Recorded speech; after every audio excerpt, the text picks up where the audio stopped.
À Madagascar, un nouveau gouvernement a été nommé par le Premier ministre Christian Tse lundi 11 juin 2018 au palais présidentiel à Antananarive.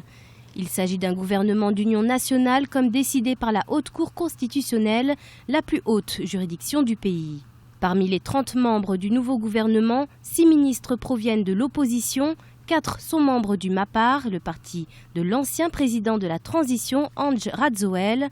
Des figures remarquées lors des manifestations de la place du 13 mai, comme Christine Razanama Assoa, l'une des leaders des députés de l'opposition, qui a été nommée ministre de l'aménagement du territoire.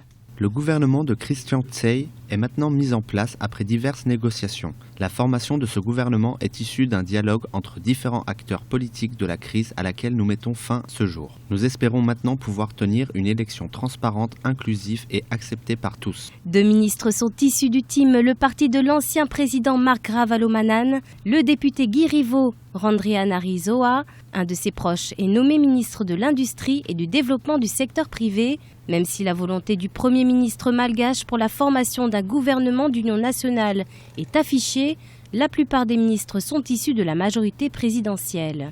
C'est un événement très positif parce que, premièrement, ça permet de mettre un terme à la petite crise constitutionnelle et institutionnelle qu'on a vécue ces dernières semaines.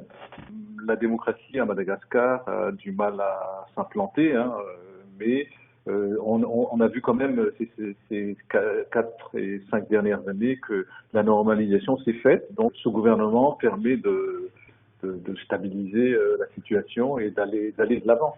Désormais, ce nouveau gouvernement doit diriger le pays jusqu'aux prochaines élections générales. Il a la charge d'organiser l'élection présidentielle qui doit avoir lieu cette année 2018.